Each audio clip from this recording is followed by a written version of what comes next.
नमस्कार, देवभूमि के दंगल में आप सभी का स्वागत है। मैं हूं आपके साथ गरिमा वाजपेयी। आज बात करेंगे 25 साल पूरे, सपने अभी कई अधूरे।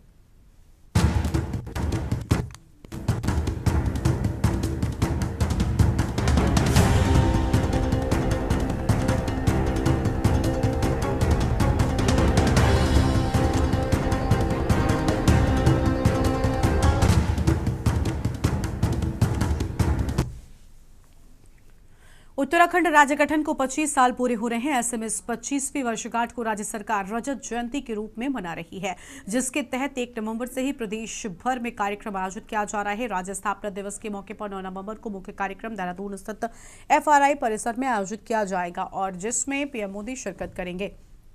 पीएम मोदी के उत्तराखंड दौरे को लेकर FRI परिसर में तैयारियां युद्ध स्तर पर की जा रही हैं और आपको बता दें कि 9 नवंबर 2025 को उत्तराखंड राज्य गठन को 25 साल पूरे होने जा रहे हैं।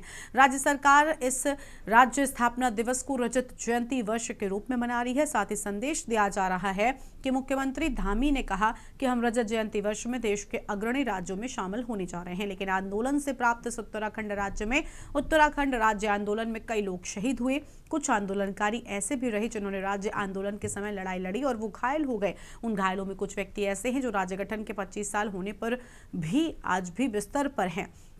वहीं विपक्ष का मानना है कि बीते 25 सालों की बात करें तो राज्य ने कई पीड़ाओं को झेला है। मूल निवास, स्थायी राजधानी गैरसैंण, महिला सुरक्षा, स्वास्थ्य और शिक्षा, दैविक आपदाओं ने भी विकास को रोका है। साथ ही बुनियादी व्यवस्थाओं पर भी सवाल दागे हैं। बात करें उत्तराखंड राज्य के लिए, वर्तमान राज्य स्थापना दिवस बेहद खास है। उत्तराखंड राज्य गठन को 25 साल पूरे हो रहे हैं। यही वजह है कि उत्तराखंड सरकार 25वीं वर्षगांठ को ऐतिहासिक और यादगार बनाने के लिए तमाम तैयारियां कर रही है। राज्य स्थापना दिवस के मौके पर राज्य के 25 साल की विकास यात्रा और आगामी 25 सालों के रोडमैप को लेकर विशेष सत्र का आयोजन किया गया। सत्र के दौरान पक्ष विपक्ष द्वारा भी राज्य के हितों के लिए मुद्दों पर जोर दिया गया व आत्ममंथन किया गया। वहीं पीएम मोदी के दौरे को लेकर भी तमाम बातें सुर्खियों में हैं। देखने वाली बात यह भी होगी कि इस रजत जयंती के अवसर पर क्या कुछ नया प्रधानमंत्री मोदी राज्य को प्रदान करेंगे। चर्चा आज इसी मुद्दे पर करेंगे कि आखिर 25 साल पूरे होने पर भी अभी सपने क्यों अधूरे हैं। खास मेहमान हमारे साथ में होंगे, लेकिन उससे पहले कुछ रिएक्शंस आपको सुनाते हैं। प्रधानमंत्री जी, क्योंकि उनका उत्तराखंड से विशेष लगाव हर एक उत्तराखंड वासी को अपने परिवार का सदस्य मानता है। उनके आने का बहुत उत्साह है, बहुत जोश है। सभी लोग उनके आने की प्रतीक्षा करते हैं। हम उनका स्वागत करते हैं। 25वीं जो वर्षगांठ है रजत जयंती के रूप में मनाई जा रही, इससे राज्य के लोगों को बहुत बहुत बधाई। और जिस उद्देश्य से हमने राज्य की लड़ाई लड़ी थी, यद्यपि कुछ मुद्दों पे सरकारों ने काम सही ढंग से हमारे अनुरूप, उत्तराखंडियों के अनुरूप नहीं किया, फिर भी राज्य सरकारें अपने स्तर से काम कर रही। उत्तराखंड निरंतर प्रगति की ओर बढ़ रहा, आगे बढ़ रहा। बहुत सारी समस्याएं आती हैं, जैसे नौकरियों की समस्या है, रोजगार की समस्या है, पर्यटन, बागवानी है, जल और जंगल है। अभी एक छोटी सी घटना बड़कोट में हुई, लोगों ने एक बाघ को जो है अंदर बंद किया, लेकिन वन विभाग ने अपनी लापरवाही से उसे बाहर छोड़ दिया। उस समय में हमारी उत्तराखंड की जो लड़ाई थी, उसमें जल, जंगल और हमारा जो मूल निवासी मुख्य मुद्दा था कि यहाँ के निवासियों को रोजगार मिले, लेकिन इन मुद्दों पे काम नहीं हुआ।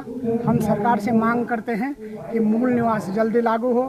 प्रधानमंत्री आ रहे, हमें कोई खुशी नहीं है। राष्ट्रपति आई थी, हमने स्वागत किया, पर ऐसे प्रधानमंत्री के आने का लाभ क्या है?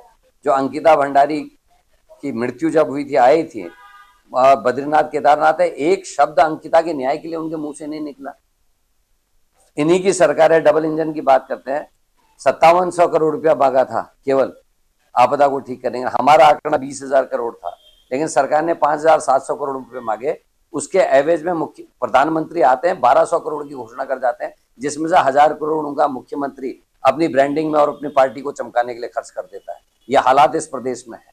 जिस सैन्य धाम की बात कर रहे हैं, वहां भ्रष्टाचार इस कदर है कि जो हर किसी को दिखाई दे रहा है। क्यों नहीं जनरल अनूप की भूमि को, जहां जनरल अनूप रहते, उसको सैन्य धाम में परिवर्तित किया गया? क्यों उन्हें अनाप शनाप दामों में जमीनें खरीदी गई? क्यों वहां भ्रष्टाचार व जिसके तमाम आरोप लगे हुए हैं? उत्तराखंड क्रांति दल और उत्तराखंड राज्य का ये मानना होता है कि जो भी कोई अपने प्रदेश में आता है, मेहमान आता है, और अतिथि देवो भव की इस जन उससे हम चलते हैं कि हम लोग हमेशा अतिथि देवो भव मानते हैं। ऐसे में हमारे देश के जो प्रधानमंत्री हैं माननीय नरेंद्र मोदी आ रहे हैं तो बड़ी खुशी की बात है। और निसंदेह इसके अलावा हो सकता है कि अन्य देशों के लोग या अन्य राज्यों के भी जो मुख्य मंत्री या कोई और कोई उनके जो मुख्य पद हैं वो जरूर आ रहे होंगे और सबका उत्तराखंड में स्वागत होना चाहिए।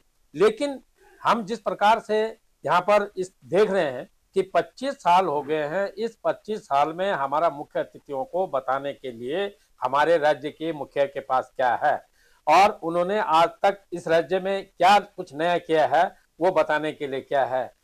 आज भी राज्य में पलायन की मार झेल रहा है। देखिए, जब उत्तराखंड रजत जयंती समारोह मना रहा है तब देश के यशस्वी प्रधानमंत्री जी का 9 नवंबर जो हमारा स्थापना दिवस है उस दिन उत्तराखंड आगमन हो रहा है और हम सब भारतीय जनता पार्टी के कार्यकर्ता पदाधिकारी सब उत्साहित हैं और देवभूमि की जनता भी उनका स्वागत के लिए उत्सुक है। और माननीय प्रधानमंत्री जी का जो कार्यक्रम है वो लगभग 10:30 बजे वो यहाँ पर आएंगे और 3 घंटे लगभग हमारे बीच में रहने वाले हैं।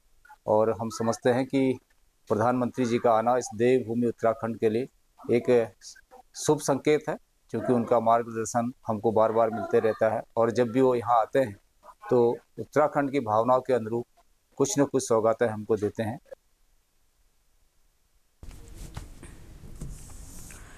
और इसी मुद्दे पर आज करेंगे विस्तार से चर्चा। खास मेहमान हमारे साथ में जुड़ चुके हैं। हमारे साथ में आशीष नौटियाल प्रदेश प्रवक्ता कांग्रेस पार्टी, दीपक रावत जी हमारे साथ में हैं, केंद्रीय प्रवक्ता उत्तराखंड क्रांति दल की ओर से, और राज्य आंदोलनकारी रामलाल खंडूरी जी हमारे साथ में हैं और कुलदीप राणा जी हमारे साथ में हैं, वरिष्ठ पत्रकार हैं।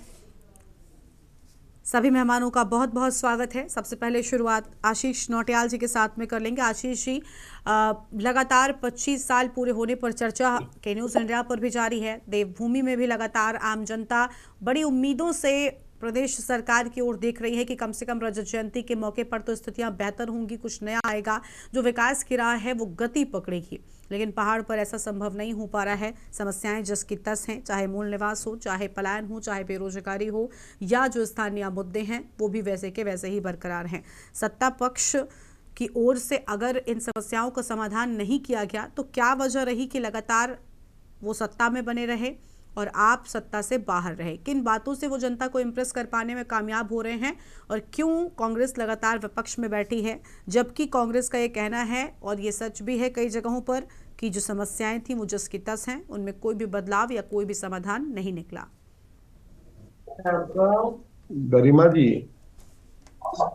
दुर्भाग्य की बात है कि जिस सपने के साथ उत्तराखंड मांगने के लिए हमारे उत्तराखंड वासियों ने शहादत दी, आज वो सपने आज भी अधूरे हैं। क्या सोचा होगा उत्तराखंड वासियों ने, उन माताओं बहनों ने जिन्होंने अपनों को खो दिया, कि हम इस उत्तराखंड को मांग रहे हैं जिस उत्तराखंड में हमारे उत्तराखंडियों के लिए न्याय ना हो।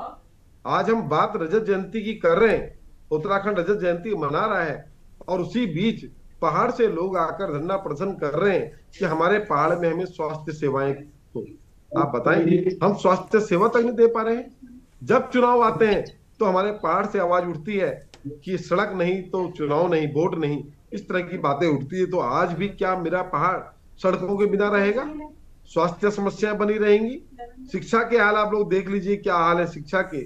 स्कूलों में दिन प्रतिदिन बच्चों की संख्या खत्म होती जा रही है क्योंकि स्कूलों में पढ़ाने का काम नहीं कर रहे हैं।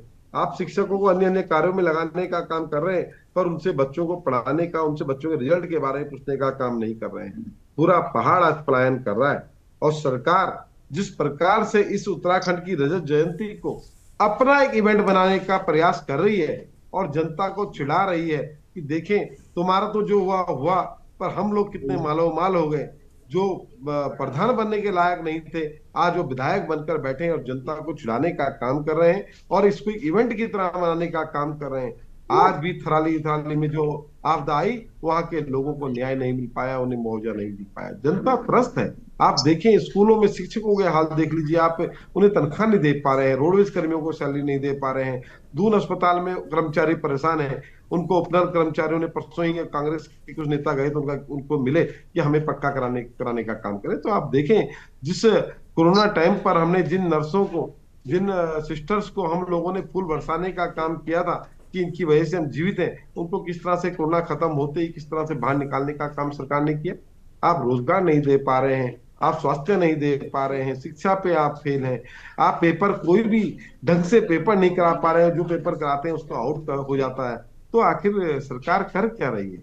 और आपने अभी पूछा गरिमा जी की कांग्रेस सत्ता में क्यों नहीं है, तो निश्चित देखें गरिमा जी कांग्रेस सत्ता में थी, लेकिन जब एक महामानव देश के अंदर पैदा हुआ और महामानव ने बताया कि मैं काला धन लाने वाला हूं, उस काले धन से इतना बड़ा फायदा हो जाएगा कि लोगों के खाते में 15-15 लाख तो यूं ही आ जाएंगे, तो जनता ने विश्वास किया।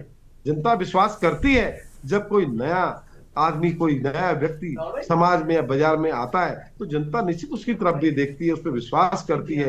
इन लोगों ने बोला, और इनके साथ रामदेव जी तक ने बोला कि पेट्रोल का दाम 30 रुपए हो जाए तो आपको कैसा लगेगा। वो सब कुछ सुना जनता ने, सस्ताई की बात करी, काले धन की बात करी, गंगा सफाई की बात करी, गौ रक्षा की बात करी, हर चीज में अभी फेल हो गए। जब झूठ बोला, लेकिन जनता को नहीं पता था कि झूठ बोल रहे हैं, लेकिन आज जनता ने 1 बार 2 बार 3 बार, कितनी बार आखिर जनता को गुमराह करने का काम करेंगे। जनता समझ चुकी है, देख चुकी है, और निश्चित देखें जो सत्ता होती है, जनता की नाराजगी भी उससे ही होती है। निश्चित जनता को लगा कि कांग्रेस शासन में 60 रुपए 65 रुपए लीटर तेल मिल रहा है और 500 रुपए का सिलेंडर मिल रहा, और महामानव जो है 200 रुपए सिलेंडर की बात कर रहा है, तो जनता ने विश्वास किया। आज आप देखेंगे गैस सिलेंडर 1000 रुपए भी चले गया।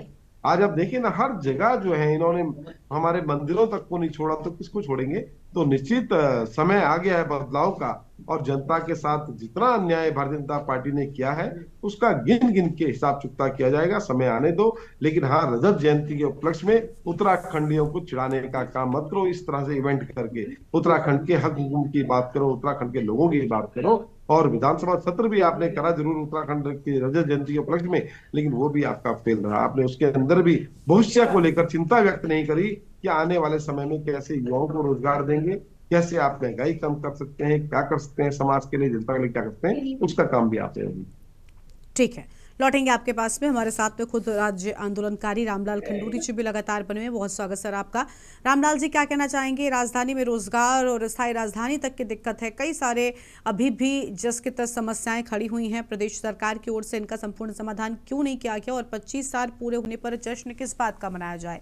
इन सारे अधूरे कामों का जश्न क्या वाकई मनाया जाना चाहिए? देखिए, सर्वप्रथम तो मैं शहीदों को नमन करते हुए समस्त उत्तराखंड की जनता को 25वें स्थापना दिवस की बधाई देता हूँ। पैनल में 2 लोग हैं, उन सबको भी और आपको।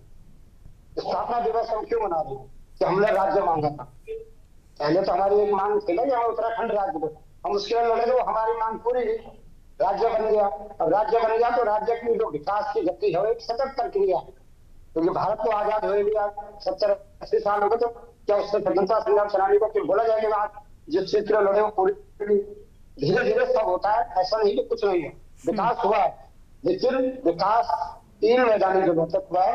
पर्वतीय क्षेत्रों का जहां तक विकास होने का सवाल है, वही बार बार प्रश्न हर आदमी उठाता है कि जिस तीव्र गति से और जिस क्षेत्र के लिए ये उत्तराखंड राज्य की मांग की गई थी, वहां पर आज ये मूलभूत सुविधाएं ठीक अभी तक नहीं मिल पा रही है और लोग पलायन को मजबूर है। ऐसा नहीं कि वहां पर कोई नेट नहीं चल रहा, टीवी नहीं चल रहे, सब है, मोबाइल है, सब कुछ है, जो सुविधाएं यहाँ है पहाड़ पे होगी, लेकिन क्या नहीं है जिसकी वजह से हम भाग रहे हैं, रोजगार की सुविधा नहीं। पहले हमारे हॉस्पिटल होते थे जिला स्तर पे, सब वहां इलाज कराते थे, आजकल वहां पर डॉक्टर की कमी होगी, बहुत स्तर के स्वास्थ्य सुविधाएं नहीं मिल पाती। शिक्षा ये होता था कि इंटर कॉलेज में सबके बच्चे पढ़ते थे, बड़े छोटे, प्रधान, नेता, विधायक उसी इंटर कॉलेज में पढ़ते थे। आज वहां पर सरकारी स्कूल धीरे धीरे संख्या घट रही है। उसका कारण ये नहीं कि पढ़ाई नहीं हो रही है, टीचर है, वहां हालत ये हो गई है कि 5 टीचर है और 2 बच्चे हैं। उसका एक कारण है, एक तो ये होगा कि सभी लोग नौकरी करना मैदान की तरफ आ गए, वो बच्चे अपने नीचे पढ़ा रहे हैं, और एक सबके अंग्रेजी स्कूलों में पढ़ाने का जो चाम है वो भी एक बड़ा कारण है। दूसरा बड़ा कारण है कि सरकार ने जितने भी बड़े बड़े संस्थान, उच्च संस्थान, BEd college, law college, technical college, IIT, बड़े बड़े हॉस्पिटल, सब 3 मैदानी जिलों तक खरीद। तो आदमी क्या कर रहा है, प्लान करता है, उसे अंग्रेजी का बोल बना है, अगर उसको लगता है मेरा बच्चा पीछे नहीं पहुंचे तो उसे वहां पढ़ाना है। देहरादून में पढ़ाएगा तो आगे कमरे पे रहना पड़ेगा, फिर वो जब कमाने लगेगा तो फिर वो जमीन ढूंढता है। दूसरा कारण है कि नेता इसलिए प्लान कर रहे हैं कि आप परिश्रम कर रहे हो।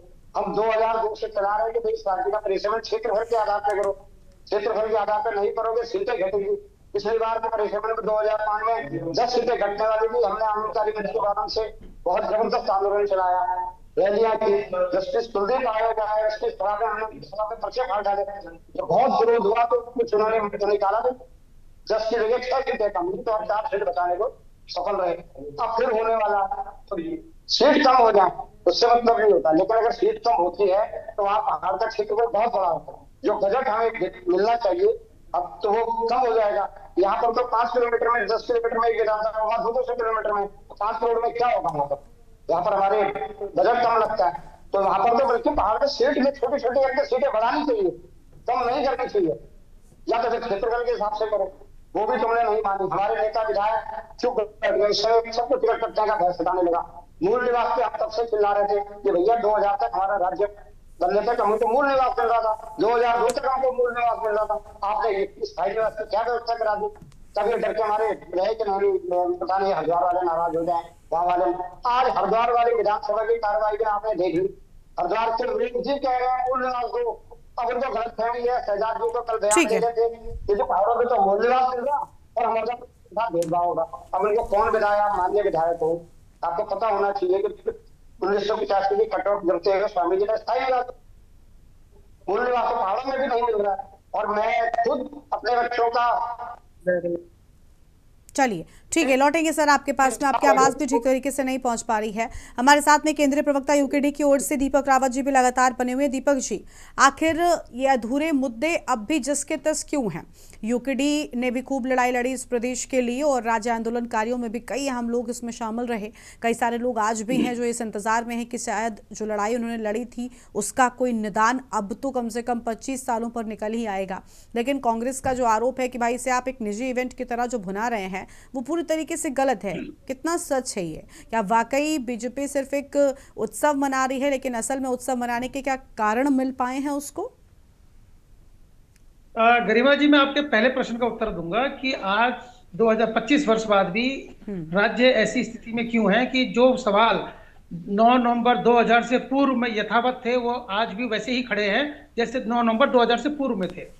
उदाहरण के तौर पर बताता हूँ गरिमा जी कि यदि कोई आदमी प्लॉट खरीदता है या प्लॉट लेता है या दान स्वरूप मिलता है और उसमें वो अपना स्वप्न रूही महल या स्वप्न रूही मकान बनाना चाहता है, और जिसने वो सपना देखा, जिसने वो मेहनत करी मकान बनाने की और रहने के लिए, जब वहां पर कोई और आ जाए जिसका कुछ भी ना लगा हो, जिसने सपना ना देखा हो, तो उसके बाद 25 वर्ष बाद उस घर की स्थिति ऐसी होती है, ना मानो पेंट होगा, ना पुताई होगी, ना कुछ होगा, क्योंकि उसका अपना कुछ नहीं है, उसका अपनत्व वहां से जुड़ाव नहीं है, उसका सपना स्वयं का नहीं है।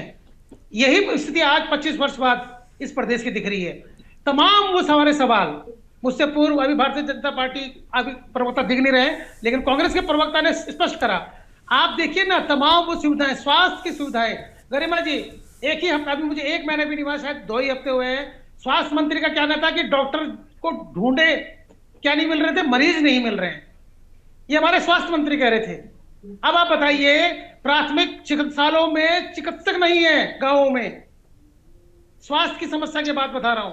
और सबसे बड़ी समस्या क्या है, आप देखिए ना, मूलभूत सुविधाएं क्या होती हैं, आपको स्वास्थ्य चाहिए होता है, आपको शिक्षा चाहिए होता है, तो अगर शिक्षा मिल गई तो, अगर बेहतर शिक्षा मिल गई तो रोजगार चाहिए, तीन ही तो पैमाने होते हैं।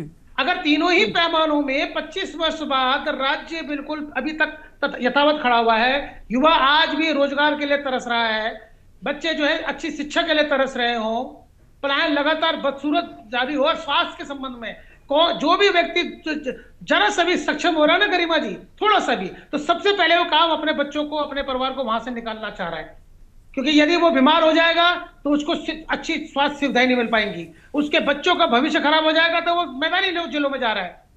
बिल्कुल सही कह रहे थे हमारे रामलाल खंडूरी जी, यही स्थिति बनी हुई है। और 13 जिलों के इस प्रदेश में मात्र 4 जिलों में ही विकास का पैमाना, चाहे वो भारतीय जनता पार्टी हो या कांग्रेस हो, इन्होंने खींचा हुआ है।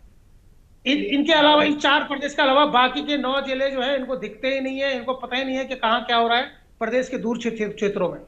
रही बात कि आज 25 वर्ष बाद निश्चित रूप से बधाई पात्र सारे वो लोग आंदोलनकारी हैं जो जीवित हैं, जो उनके परिवार जो आश्रित हैं, वो तमाम वो सारे जिन्होंने अपना बहुमूल्य समय देकर इस प्रदेश के नवनिर्माण में, आंदोलन में बढ़ चढ़कर भाग लिया और आज चाहे जो भी गति रही हो विकास की, हम निरंतर धीरे धीरे बढ़ रहे हैं।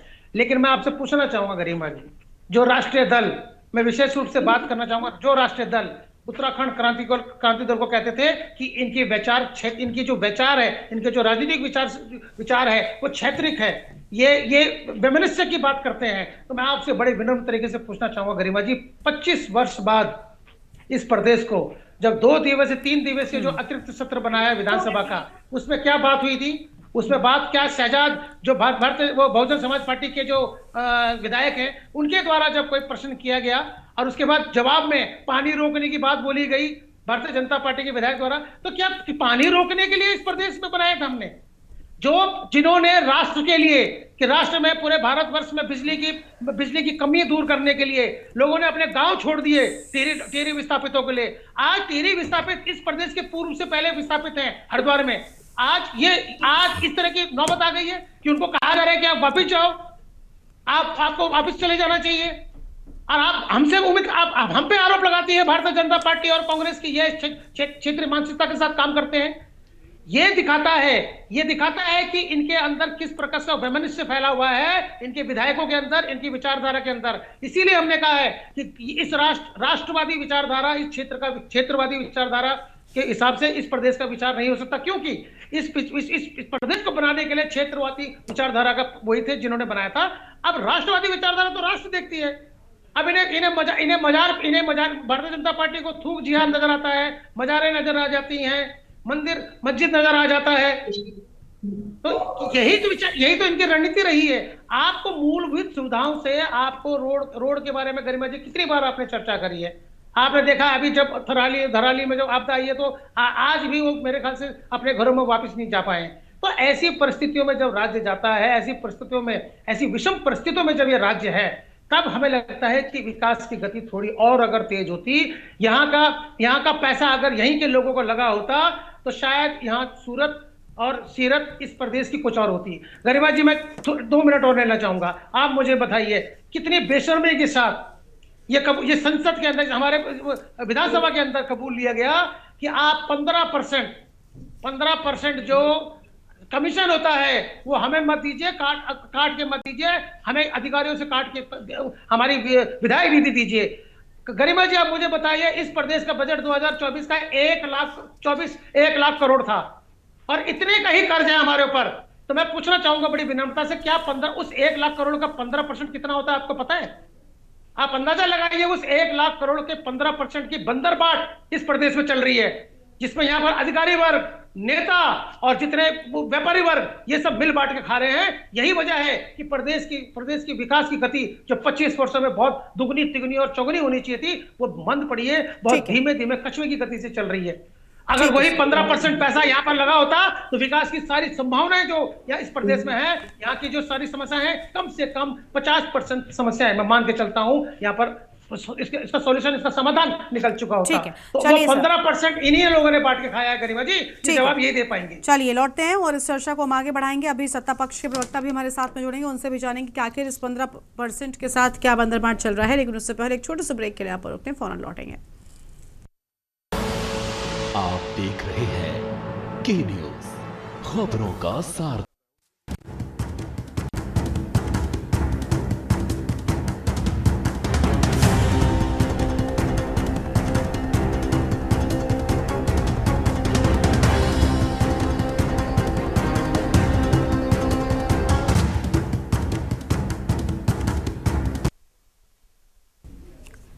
ब्रेक के बाद देवभूमि के दंगल में आप सभी का स्वागत है। खास मेहमान हमारे साथ में लगातार बने हुए हैं, चर्चा कर रहे हैं 25 सालों में भी अधूरे कामों को लेकर, क्योंकि अब रजत जयंती उत्सव मनाया जा रहा है, लेकिन अब तक काम कई सारे हैं जो जस के तस अधूरे बने हुए हैं।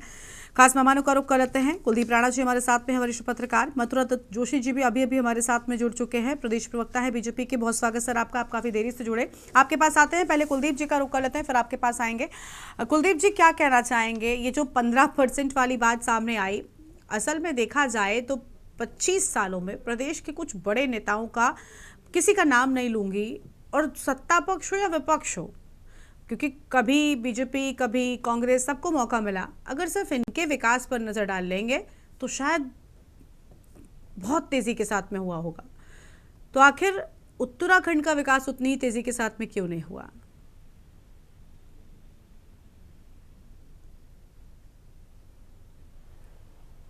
देखिए, कभी कभी आपकी डिबेट में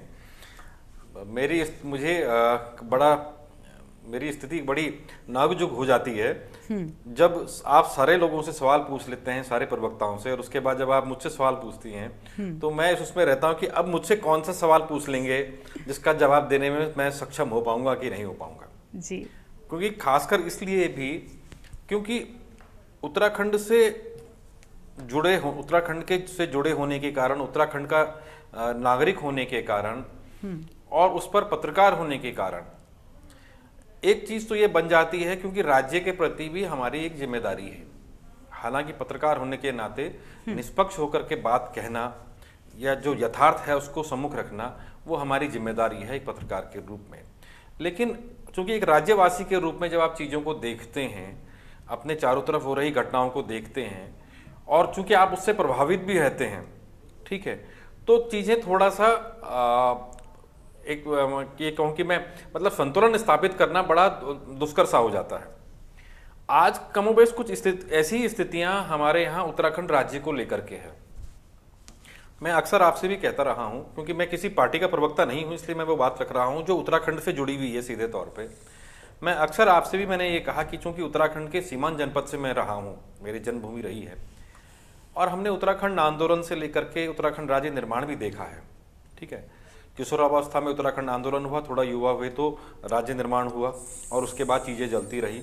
और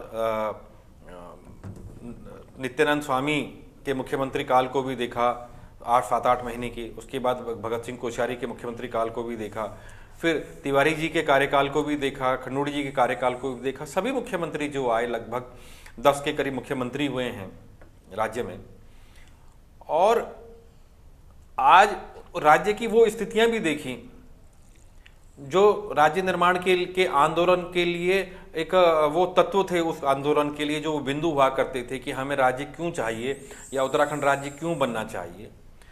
और आज 25 साल के बाद जब हम राज्य को देखते हैं तो बहुत सारी चीज़ें ऐसी दिखाई देती हैं जिसमें लगता है कि हाँ, वास्तव में राज्य ने प्रगति की है, राज्य आगे बढ़ा है, राज्य रुका नहीं है।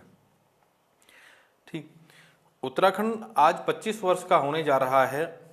इस बात की प्रसन्नता हर उस प्रत्येक उत्तराखंडी को है जो उत्तराखंड में रहता है, जिसका जन्म उत्तराखंड में हुआ है, जो अपने आप को उत्तराखंड का, इस राज्य का निवासी कहता है। ठीक, लेकिन जब हम यह देखते हैं कि इन जो, जैसा कि आपका आज की डिबेट में भी कहा गया है कि 25 सालों में क्या खोया क्या पाया, जब हम उस तरफ देखते हैं तो पाने से ज़्यादा इस राज्य ने खो दिया है, ऐसा अब नजर आने लगा है। ठीक, सड़कें चौड़ी हुई लेकिन व्यवस्थाएं नहीं बन पाई, सड़कों में खड्डे बढ़ रहते हैं, सड़कें टूट जाती हैं, ट्रैफिक जाम की व्यवस्था तमाम रहती है, परिवहन की सुविधाएं उस प्रकार से नहीं हो पाई हैं। ठीक, वो भी दिखाई देता है।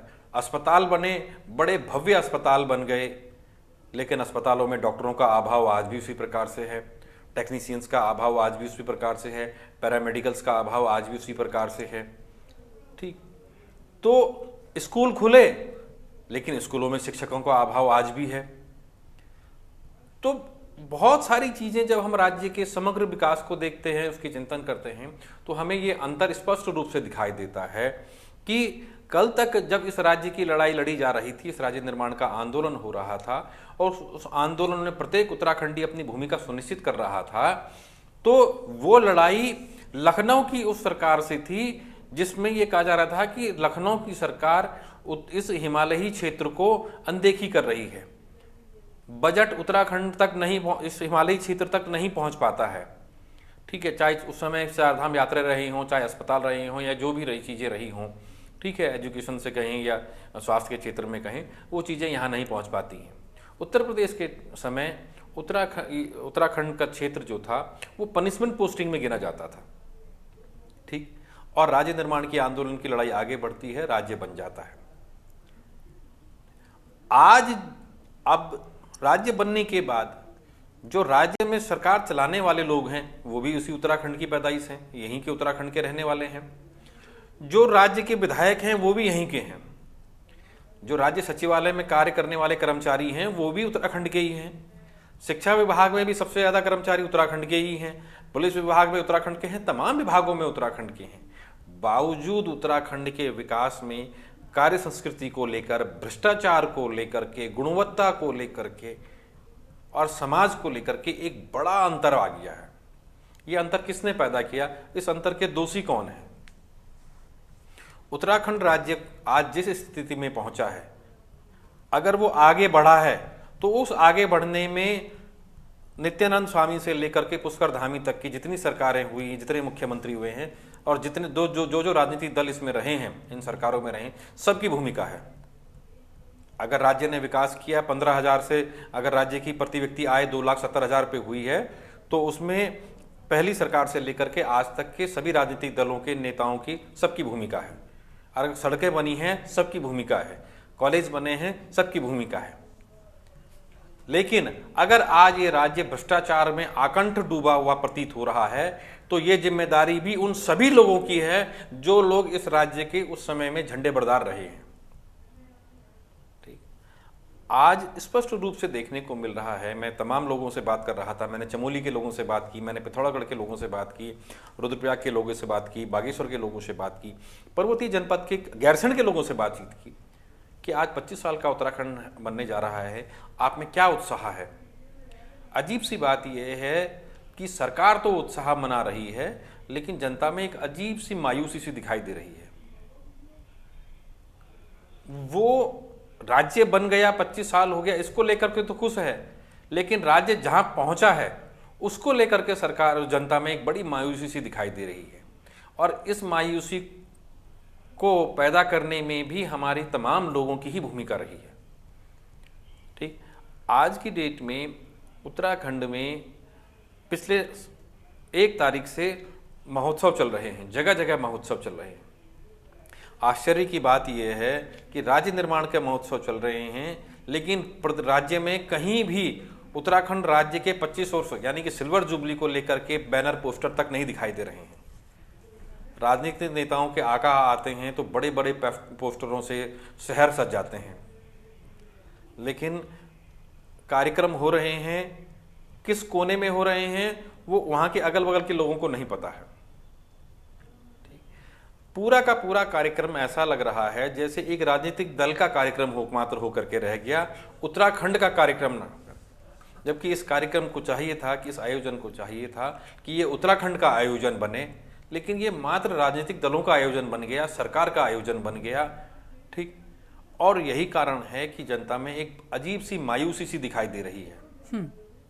जनता आज भी, कल प्रधानमंत्री नरेंद्र मोदी देहरादून आ रहे हैं और राज्य निर्माण के कार्यक्रम में लोगों को इस बात से भी बड़ा आश्चर्य हुआ कि राज्य 9 नवंबर को राज्य स्थापना दिवस के दिन जो कार्यक्रम होते थे, जो क्योंकि राज्य निर्माण एक संवैधानिक व्यवस्था है, ठीक, 9 नवंबर के जो कार्यक्रम आज तक निर्धारित थे, उन निर्धारित कार्यक्रमों को 7 नवंबर को कर दिया गया। जो पिछले 24 साल से लगातार 9 नवंबर तक हो रहे थे, वो 7 नवंबर को हो गए। लोगों को बड़ा आश्चर्य हुआ कि भाई ये क्या हो गया। भाई जन्मदिन तो 9 तारीख को है और जन्मदिन का उत्सव 7 तारीख को आपने मना लिया। ठीक, दूसरा, कल प्रधानमंत्री नरेंद्र मोदी देहरादून आ रहे हैं। आज भी लोगों के जहन में ये सवाल कौंध रहे हैं, लोग, जनता, हम पत्रकारों से भी पूछ रही है कि भाई साहब प्रधानमंत्री देहरादून तो आ रहे हैं, पर क्यों आ रहे हैं।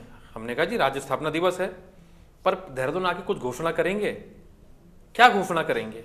जनता को यह नहीं मालूम है कि क्या घोषणा होने वाली है। क्या राज्य के लिए कोई नई योजना लेकर के आ रहे हैं, क्या राज्य में कोई नया उद्घाटन होने जा रहा है, क्या राज्य सरकार ने कोई ऐसी योजना बनाई है जो प्रदेश को अगले 15 सालों के लिए, अगले 25 सालों के लिए, जब हम गोल्डन जुबली मनाएंगे 50 सालों के बाद, तब कहाँ राज्य पहुँचेगा, उसको लेकर के कोई रोड मैप तैयार किया है, उसको लेकर के कोई योजना धरातल पर उतारी जानी है, कोई जानकारी नहीं है।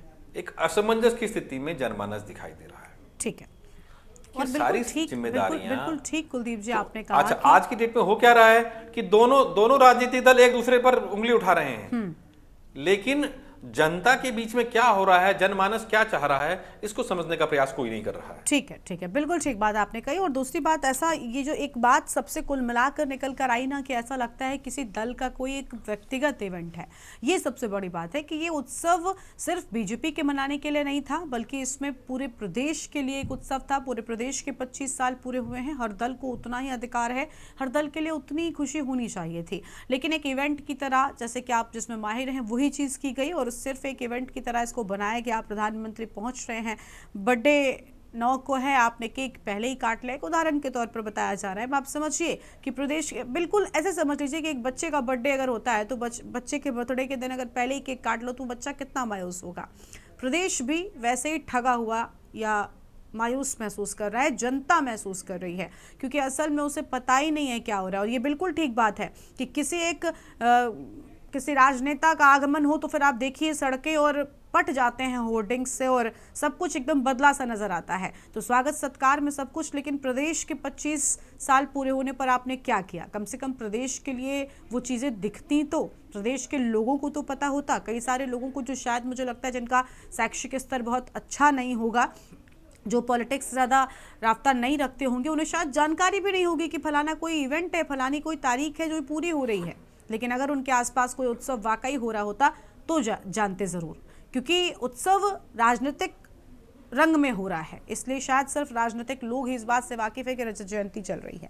खैर जोशी जी, आपसे मेरा सवाल है, ऐसा क्यों हो रहा है? प्रदेश की जनता ही ठगा क्यों महसूस कर रही है? क्यों आखिर उसे इस सेलिब्रेशन से दूर रखा जा रहा है? क्यों सिर्फ एक आपकी पार्टी का कोई एक निजी इवेंट सा ये दिख रहा है? देखिए, पार्टी का इवेंट कोई सेपरेट इवेंट नहीं है। हाँ। सरकार के स्तर से भी हो रहा है, पार्टी के स्तर से भी हो रहा है। हम राज्य की 25वीं वर्षगांठ मना रहे हैं, ये सबके लिए खुशी का मौका है और सारे लोग इसमें सम्मिलित हो सकते हैं, सारे राजनीतिक दल इसमें सम्मिलित हो सकते हैं। आज ही सुबह से जो कार्यक्रम थे, देखिए, जो हमारे राज्य आंदोलनकारी थे, राज्य निर्माण सेनानी का जिनको दर्जा दिया जा रहा है निकट भविष्य में, उन्हीं का सम्मान समारोह था। हर वर्ग में हो रहा है, कलाकारों का हो रहा है, जो यहाँ के लिए जिन्होंने बुद्धिजीवियों का सम्मान हो रहा है, जिन्होंने बहुत कुछ इस राज्य के लिए किया है, उनका सम्मान हो रहा है। हम ये नहीं कह सकते कि सरकारें किसी की भी रही हों 25 साल में बहुत कुछ नहीं हुआ, ये हम नहीं कह सकते। कुलदीप राणा जी ने अभी बहुत सी बातें कही हैं, वरिष्ठतम पत्रकार हैं, अनुभवी व्यक्ति हैं, उन्होंने बहुत कुछ देखा भी है, उनकी लेखनी से बहुत सी चीज़ें सामने आई भी हैं। लेकिन बहुत ऐसा नहीं है कि हमारे यहाँ बिल्कुल ही हमने जीरो किया है, बहुत काम हुआ है, अभी और काम भी होना है। आप देखिए, आप मेडिकल के क्षेत्र में ले लीजिए, जब आपके राज्य में इस विशेषज्ञ डॉक्टरों की कमी है, निश्चित रूप से कमी है, तो उनको पूरा करने का भी सरकार प्रयास कर रही है। डॉक्टरों की ये पहली बार, इतिहास में पहली बार हुआ होगा कि अगर 2700 डॉक्टरों की आवश्यकता आपके यहाँ है तो 2500 डॉक्टरों की नियुक्तियां हो चुकी हैं। अभी तक 2500 डॉक्टर आपके प्रदेश में काम कर रहे हैं। शिक्षा के क्षेत्र में अगर आप ऐसी खबरें आती है कि जहां पर अस्पताल होता है वहां डॉक्टर नहीं होता, और कई बार डॉक्टर होता है लेकिन अस्पताल नहीं होता। नहीं, ऐसी स्थिति नहीं है, अस्पताल भी है, डॉक्टर भी है, आप इसको चेक भी करा सकते हैं। जो बात मैं कह रहा हूँ, नहीं जोशी जी, ऐसी कई सारी खबरें, हम तो रोज मुद्दे लेकर बैठते हैं, हम तो रोज चर्चा करते हैं। निश्चित रूप से मैं जो बात मानने वाली बात होगी उस बात को स्वीकार करने में कोई आपत्ति नहीं है। मैं कह रहा हूँ 2500 डॉक्टर हैं, अगर आप 2500 डॉक्टरों की लिस्ट आप हमको 2 कहते हो तो मैं कल सुबह आपको, या अभी 1 घंटे बाद भी मैं आपके चैनल में उपलब्ध करा सकता हूँ। नियुक्तियां हुई हैं 2500 डॉक्टर की और काम कर रहे हैं। उसमें से अधिकांश डॉक्टर पीजी करने भी जा रहे हैं, जो गवर्नमेंट के कोटे में पीजी कर रहे हैं, जो स्नातकोत्तर की पढ़ाई अपनी कर रहे हैं, वो भी जा रहे हैं, जो विशेषज्ञ डॉक्टर बन के कल प्रदेश की सेवा करेंगे। टीचर्स का मामला है तो सबको पता है, कुछ मामले कोर्ट में लंबित हैं। एलटी शिक्षकों की नियुक्तियां अभी हुई हैं, 1475 शिक्षकों की नियुक्तियां अभी हुई हैं, आज 15 दिन भी नहीं हुए, उनकी नियुक्तियां भी हुई हैं। ऐसा नहीं है कि हम ये कहें बहुत कुछ, हाँ होना जो हमने उम्मीद की थी, राज्य जिस बात के लिए बना था, निश्चित रूप से उस बात से सहमत हूं कि अभी हम उस गोल को प्राप्त नहीं कर पाए हैं। उसको प्राप्त करने में हम सबकी जिम्मेदारी बनती है। ऐसा नहीं कोई व्यक्तिगत मेरी जिम्मेदारी है, राणा जी की जिम्मेदारी है या आशीष जी की जिम्मेदारी है, राव जी की जिम्मेदारी है। लेकिन अगर जनता ने आप पर विश्वास किया है, आपको सत्ता में लेकर आए हैं, तो ये जिम्मेदारी बनती है और ये स्वीकार करनी पड़ेगी। हमारी जिम्मेदारी बनती है कि हम स्थायी राजधानी प्रदेश को दें, हमारी जिम्मेदारी बनती है कि स्वास्थ्य सेवाएं एकदम बेहतर हों, हमारी जिम्मेदारी बनती है कि कम से कम प्रदेश में बेरोजगारी की समस्या का आंकड़ा कुछ कम तो हम कम से कम कर ही दें। नहीं पूरी तरीके से दूर कर सकते, पलायन आंकड़े कम तो हो ही सकते हैं। क्या इन सारी चीजों को जिनकी वजह से इस प्रदेश को बनाया गया था, अलग किया गया था, कोई कारण रहा होगा? देखिए गरिमा जी, इसके मामले में व्यक्तिगत मेरे सोचने से या आपके सोचने से नहीं होगा। पलायन तो एक ऐसी समस्या है कि जो अनवरत चलेगी, वो समस्या कभी इस प्रदेश से खत्म नहीं हो सकती। क्या बात है? क्यों आखिर ऐसा? ये स्वीकार करके आप क्या कहना चाहते हैं? मेरी पूरी बात जरा सुन लीजिएगा पहले। पूरी बात, मैं उस सवाल का भी जवाब दूंगा। या जैसा पहले होता था, कुलदीप राणा जी इस बात के गवाह होंगे, मेरी उम्र में मैं 65 वर्ष का हूं। अगर हमारे समय में हम लोग पढ़ लिखने के बाद, जैसे मैंने वकालत की, तो मैं वकालत करने अपने जिले में गया था, अपने गांव गया था, अपने गांव में रहा था मैं। या तो ये पहले वाली स्थिति, आज तो ये हो रहा है कि अगर फौज से रिटायर होके आदमी आ रहे हैं तो देहरादून बैठ जा रहे हैं, या हल्द्वानी बैठ रहे हैं, या जहाँ भी हमारे फुटिल हैं, कोटद्वार है, चाहे रामनगर है, हल्द्वानी है, टनकपुर है, खटीमा है, यहाँ लोग ज्यादा प्रेफर कर रहे हैं, बैठना पसंद कर रहे हैं। कुछ चीजें तो हमको भी उसमें अपने आप में भी विचार करना पड़ेगा कि हम कहाँ जा रहे हैं, क्या कर रहे हैं। देखिए, कहने मात्र से, भाषण देने से समाधान नहीं हो सकता। भाषण मैं भी दे सकता हूँ, लेकिन कोई कारण होता है ना। लेकिन अगर कोई अपना घर छोड़कर जा रहा है किसी अन्य जगह पर एक सेटल होने, उसके लिए कितनी सारी और चीजें हो जाती हैं, कितने उसके अपने निजी खर्चे हो जाते हैं। अभी राणा जी ने कहा, चलिए मेरी बात का भरोसा नहीं किया, उनकी बात का तो, जहाँ 15,000 राज्य बनते वक्त पर कैपिटा इनकम थी, आज वही पर कैपिटा इनकम 2,75,000 पहुंच रही है। और जिस राज्य का 900 करोड़ का बजट था, वो 1 लाख करोड़ के लगभग का बजट इस वक्त पहुंच गया है। अगर प्रगति नहीं हुई तो ये कहाँ गया फिर? ऐसा नहीं है कि जहां जिस प्रदेश में एक भी मेडिकल कॉलेज नहीं था, आज 7 मेडिकल कॉलेज आपके यहाँ वर्किंग में है, 7 मेडिकल कॉलेज। जिस प्रदेश में मात्र 25 के लगभग तहसीलें थी, आज 125 के लगभग तहसीलें हैं। ऐसा नहीं है कि हम नहीं कह सकते काम नहीं हुआ है, काम बहुत हुआ है, लेकिन ठीक है, जनाकांक्षाएं हैं, उनको पूरा करने में अभी और वक्त लगेगा। लोगों की आकांक्षाएं थी, राज्य में जितना काम होना चाहिए था उतना काम नहीं हुआ। जहां आप देखिए ना, 24,000 किलोमीटर की 24,000 किलोमीटर की सड़कों में आज आपके यहाँ 80,000 किलोमीटर लगभग सड़कों का जाल बिछा हुआ है। मैं ये आंकड़े नहीं बता रहा हूँ, तो धरातल में काम हुआ है।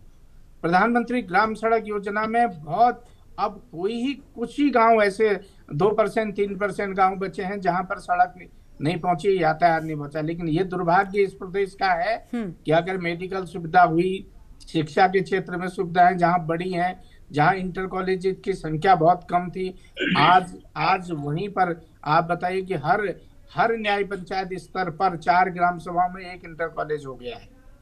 हाई स्कूल जगह जगह हो गए हैं। उतना ही ज्यादा पलायन हुआ है। अगर कनेक्टिविटी की बात हुई है तो निश्चित रूप से पलायन हुआ है। इसका दर्द हमको भी है, हम तो खुद ही उस दर्द को झेल रहे हैं, क्योंकि हम लोग तो आज भी हम लोग ऐसी स्थिति में है कि गांव में ही रह रहे हैं। लेकिन सर देखिए, अगर सुविधाएं बेहतर होंगी तो किसी को भी अपने घर छोड़ने का मुझे लगता है कोई वजह नहीं होती है, बशर्ते सुविधाओं के ही अभाव के चलते लोग एक जगह से दूसरी जगह पर शिफ्ट करने के लिए विचार करते हैं। ये तो बहुत स्वाभाविक है। किस्सा बता रहा हूँ आपको, जहाँ 4,000 वोटर होता था, 2,100 के लगभग थे। आज उसी गांव में, मेरे ही गांव में, जैसे ही सड़क पहुंची, हालांकि 82 में सड़क पहुंच गई थी, उसके बाद 4 तरफ से लिंक रोड जब अगल बगल के ग्राम सभाएं जुड़ी, तो वहीं पर वहां की वोटर संख्या गिरकर 1,200 पहुंच गई है। तो है, अब क्या करें, उसमें बहुत सी चीजें हैं, उसमें हमको भी चिंतन करना पड़ेगा, मनन करना पड़ेगा। इन आयोग बनाने से या कई चीजें, पर्वतीय कृषि, जहाँ की हमारी याद में कोई खेत बंजर नहीं था, आज जगह जगह सारे खेत बंजर हो गए हैं। हम बड़े बड़े जो रकबा हमारा कृषि का रकबा था वो कितनी तेजी से गिर रहा है। आप बताइए, मैदानी क्षेत्र में हमारे यहाँ कंक्रीट के जंगल खड़े हो रहे हैं, एग्रीकल्चर लैंड खत्म होती जा रही है और पर्वतीय क्षेत्र में बंजर होते जा रहे हैं। हम कह लें जो चीजें हैं, जहाँ 67% फॉरेस्ट था तो आज 72% के लगभग में फॉरेस्ट हो गया है। क्या बात है, जब सब बेहतर है तो ये विपक्ष क्यों आवाजें उठाते रहता है? जब सब बेहतर है, अगर पलायन नहीं हो रहा, बेरोजगारी नहीं हो रही, तो ये बेरोजगारी संगठन के लोगों की संख्या भला कैसे बढ़ती जाती है? ये भी एक अपने आप में चिंता का विषय है। ठीक है सर, चलिए ठीक है सर। जोशी जी, लौटेंगे हम आपके पास में।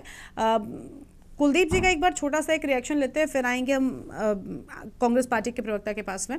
कुलदीप जी, जैसे जोशी जी ने बताया, अगर सारी चीज़ें एज इट इज़ चल रही हैं तो प्रदेश में फिर परेशानी किस बात की है? हालांकि सब कुछ बेहतर चल रहा है, आंकड़ों में भी वृद्धि नज़र आ रही है, जोशी जी के बताए आंकड़ों में कम से कम वृद्धि नज़र आ रही है, लेकिन उनका एक बात कहना कि पलायन कभी खत्म नहीं होगा। क्या इसके पीछे कारण हो सकता है? और ये स्वीकार कर लेना मुझे लगता है समस्या पर करना खत्म कर देने के बराबर है। देखिए गरिमा जी, आपने जो पहला सवाल किया, ये जो पूरा आयोजन है राज्य स्थापना का, वस्तुतः इसमें राजनीति नहीं होनी चाहिए थी। ठीक है, राज्य निर्माण में राज्य बनने के बाद राज्य आज जहां जिस स्थिति पे पहुंचा है, चाहे सकारात्मक हो या नकारात्मक हो, मैंने पहले भी कहा कि इसमें सभी दलों की भूमिका रही है। अगर 2002 से 2006 के बीच में नारायण दत्त तिवारी उत्तराखंड में औद्योगिकरण नहीं लेकर के आते तो क्या राज्य की पर कैपिटा इनकम बढ़ती? क्या राज्य में जीडीपी की ग्रोथ होती? ठीक है, तो ये उनकी भी भूमिका है। हाँ, इस पर अगर हम ये देखें कि क्या उसके आने से क्या पर्वतीय क्षेत्र को लाभ हुआ, वो एक अलग चर्चा का विषय है, उस पर चर्चा की जा सकती है। ठीक, 15,000 से अगर राज्य की प्रति व्यक्ति आय आज 2,70,000 हुई है तो इसमें सबकी भूमिकाएं हैं। ठीक है, लेकिन सवाल वहां खड़ा होता है कि देहरादून, हरिद्वार और उधमसिंह नगर की पर कैपिटा इनकम जो है, प्रति व्यक्ति आय जो है, वो 2 लाख से ऊपर है, हरिद्वार की 3 लाख से ऊपर है और रुद्रप्रयाग और बागेश्वर की 1 लाख से नीचे है। तो वहां सवाल खड़ा होता है, ठीक, कि 25 साल के बाद भी रुद्रप्रयाग जो है 1 लाख से ऊपर नहीं पहुंच पाया, या बागेश्वर चंपावत 1 लाख से ऊपर नहीं पहुंच पाए। ठीक, तो वहां सवाल खड़े होते हैं। ये बात बिल्कुल सही है कि जब उत्तराखंड राज्य निर्माण नहीं हुआ था, सड़कें नहीं थी, तब गांव बिल्कुल हरे भरे थे, तब खेत हमारे हरे भरे थे, सड़कें बनी, लोग नीचे भी आ गए। नीचे कौन आया? पहाड़ में पलायन करने वाला भी पहाड़ का ही आदमी है। मैं देहरादून में काम करता हूं, मेरा पूरा परिवार पहाड़ में है, हमारे तमाम रिश्तेदार पहाड़ में हैं, रहते हैं, जाते हैं, आते हैं, सारी चीजें होती हैं, एक एक चीज से जुड़े हुए हैं। ठीक, तो अगर आप इस तरह से रोटेशन अगर चीजें हो रही हैं, अगर अब एक साथ पहाड़ आपने घर छोड़ दिया, आपके घर बंजर हो गए, आपके घरों में लटके तालों में जंग लग गया, ये पलायन घातक है जो उत्तराखंड के सीमांत जनपदों में, सीमांत ग्रामीण क्षेत्रों में देखने को मिल रहा है, जिस पर काम करने की आवश्यकता है। ठीक, ये पलायन राज्य के लिए ठीक है। चलिए जल्दी से अब आशीष जी का रुख कर लेते हैं। ठीक है, ठीक है, उत्तराखंड जहां पर है, हाँ, उसकी सबको प्रशंसा है। चलिए कुलदीप जी लौटेंगे। आशीष जी क्या कहना चाहेंगे? सर सारी चीजें पटरी पर हैं जोशी जी के हिसाब से। जोशी जी ने जो लास्ट में एक बात कही कि पलायन कभी रुक नहीं सकता, इसका मतलब कभी विकास हो ही नहीं सकता। पलायन का क्या आप बताएं ना, पलायन कोई शौक के लिए करता है क्या? अपना घर बाहर छोड़ के कोई शौक के लिए आ रहा है? आदमी इसलिए अपने घर से निकल रहा है, पलायन इसलिए हो रहा है कि वहाँ रोजगार नहीं है, स्वास्थ्य व्यवस्था नहीं है, शिक्षा की अच्छी व्यवस्था नहीं है, वो अपने बच्चों का भविष्य नहीं बना सकते, इसलिए वो पलायन कर रहे हैं। और साफ साफ भारतीय जनता पार्टी का ही कह देना कि पलायन नहीं रुक सकता, तो इसका मतलब यही है कि वहां कभी विकास नहीं होगा जब तक भारतीय जनता पार्टी सत्ता में है। लेकिन ऐसा नहीं है गरिमा जी, आज अगर सोच अगर हमारी अच्छी है तो बहुत कुछ हो सकता है। धीरे धीरे सीढ़ियां चाहिए होती हैं आगे बढ़ने के लिए। देहरादून में आपने ठीक है, देहरादून मतलब मेन जगह थी, शहर था, डेवलपमेंट करते करते हमें आगे बढ़ना चाहिए था और आगे बढ़ना चाहिए। आज भी पहाड़ की अगर आबादी इस बात के लिए धरना प्रदर्शन कर रही है कि हमारे गांव में सड़क नहीं है या हमारे गांव में स्वास्थ्य व्यवस्था नहीं है, तो ये सोचने व्यवस्था है कि हम लोग कर क्या रहे हैं। राज्य के ऊपर करोड़ों रुपए का कर्ज चढ़ाने के बाद भी अगर आप व्यवस्था नहीं दे पा रहे हैं तो इसका मतलब भारतीय जनता पार्टी फेल है। वो जनता के साथ नहीं है, वो अपने बड़े नेताओं के साथ है। देश की सरकार बनाने के लिए इनको ज्यादा पैसे की आवश्यकता पड़ती है, उसके लिए काम करते हैं, पर इनका क्षेत्र की जनता से कोई सरोकार नहीं है। ये लोग विकास नहीं कर सकते। देखिए, कुल मिलाकर जब रजत जयंती का उत्सव है, खास मौका है, राज्य आंदोलनकारियों ने, कई सारे लोगों ने अपनी जान तक इस प्रदेश के लिए दे दी है, तो कम से कम उन लोगों का लिहाज किया जाना चाहिए। और कई सारे लोग अभी भी हैं जो इस प्रदेश के हित में ही दिन प्रतिदिन काम करते जा रहे हैं। तो राज्य गठन के जब खास मौके पर सेलिब्रेशन हो रहा है, तो साथ ही साथ उन समस्याओं का समाधान भी होना जरूरी है जिनको लेकर इस राज्य का गठन किया गया था। कम से कम मकसद को तो याद रखना जरूरी ही है। उम्मीद है कि आने वाले वक्त में चीजें और बेहतर होंगी। रजत जयंती के बाद जब आप आगे बढ़ेंगे तो हर साल चीजें बेहतर होंगी और समस्याओं का समाधान भी होगा। शुक्र सभी मेहमानों का हमारे साथ चर्चा में आने के लिए, अहम बातचीत के लिए। तो विकास की राह में राजनीति का पहाड़ खड़ा है, लेकिन पहाड़ पर स्थितियां बेहतर होने का नाम भला क्यों नहीं ले रही हैं? क्यों आखिर 25 साल पूरे होने के बाद भी पहाड़ के मुद्दे जस के तस और 25 सालों में भी अधूरे बने हुए हैं? ये बड़ा सवाल है। देवभूमि के दंगल में इतना ही। आप देखते रहिए न्यूज़ इंडिया। नमस्कार। मसाले लाए हैं फ्रेश लॉक टेक्नोलॉजी, जो रखे मसालों को हर समय फ्रेश। गोल्डी मसाले। आप देख रहे हैं के न्यूज़।